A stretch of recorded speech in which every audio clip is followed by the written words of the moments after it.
Okay, this is the kind of snow biking that I do before snow bike season. I usually don't refer to this as snow biking. This would be fat biking or pedal snow biking. But this is what I do to get ready for the season, because when you're piddling around with these weak first snowfalls, hardly anything on the ground, fat biking is a great way to get in shape for snow bike season and to pass the time while you're waiting. This season so far has been lackluster start all across the west. No one has any snow. We were starting a week ago, we were looking pretty good, then Pineapple Express came in.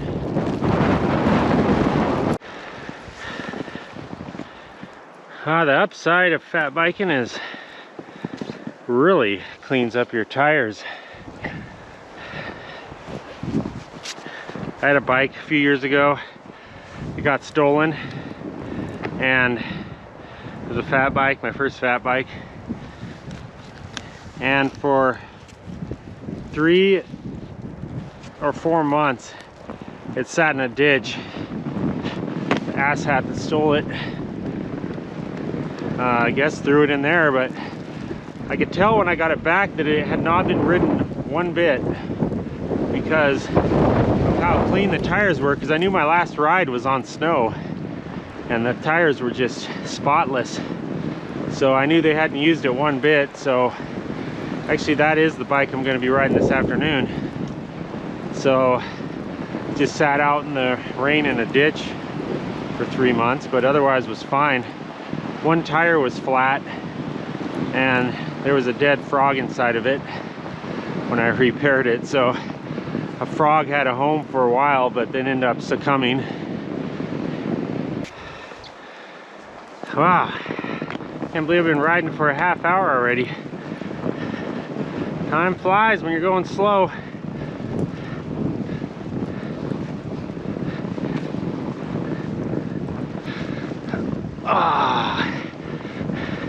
Grinding.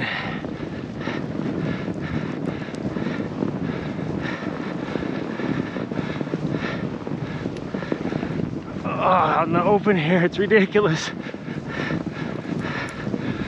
Oh, I need to get a power meter on this bike. Probably putting down 400 plus watts here.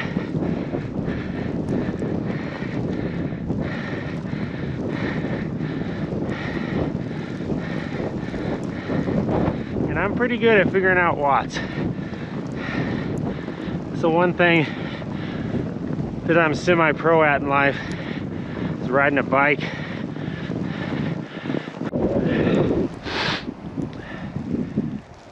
So I'm looking forward to this snow bike season.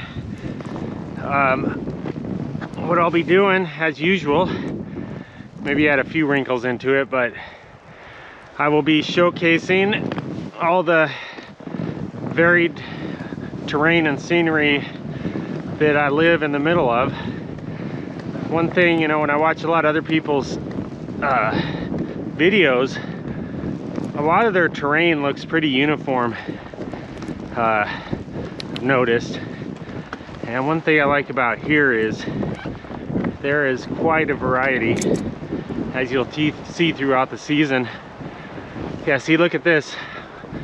A few passes through here and now this is golden. But anyway, I'm gonna showcase quite a different variety. That's why I like living here. You can go, you know, this direction, that direction, that direction, and each one has a pretty unique style and feel to it. Different snow types, different terrain, different look to it, different vegetation. So I like the variety. I like to mix it up. So you'll see that. I'm looking forward to a good season, and I think it's starting to be game on about now. We're a couple weeks behind schedule, usually shortly after Thanksgiving. we're looking pretty good. But now we're almost halfway through December, I think. I don't know, I lost track of what day it is. Actually, you know, in reality, I don't think we're too far off of usual. Like maybe a week or so. Usually there's a little bit more of a lingering base before these winter storms come through and put us over the top. Right now, these storms are just putting us to that point where we can actually go off the trail. But we'll see tomorrow. I think I'll go check it out again up there.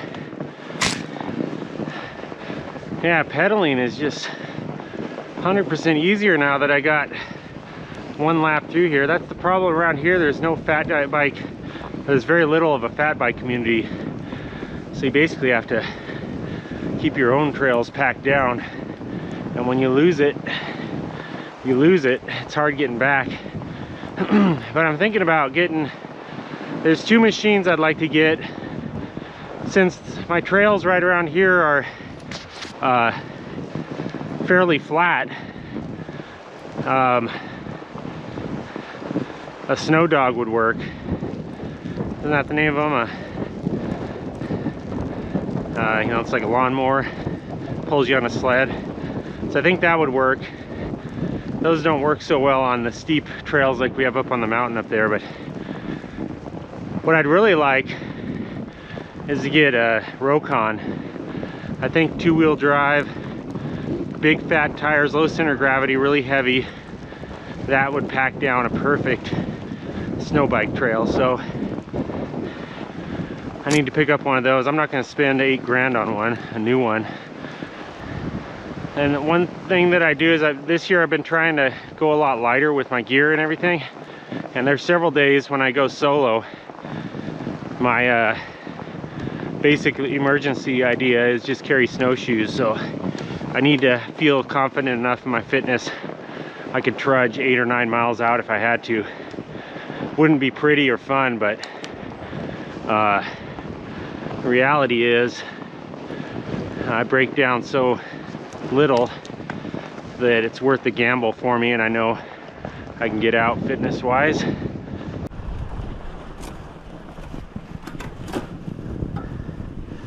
All right, round 2, same day, different bike.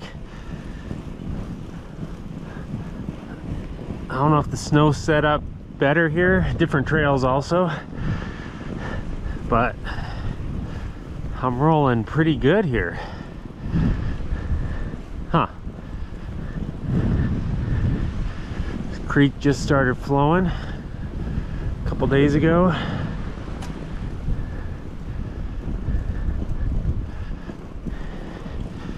Oh yeah, this is much more pleasant.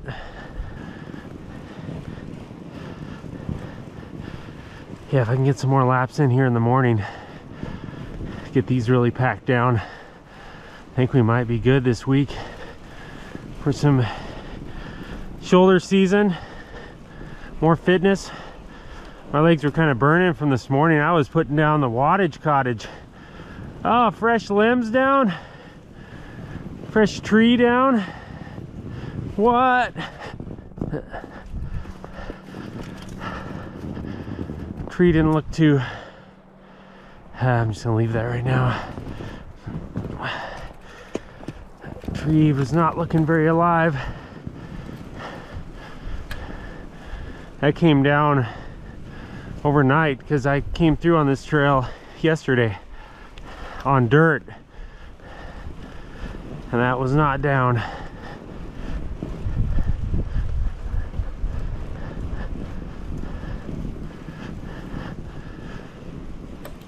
So as I was saying, that morning workout had my legs feeling it.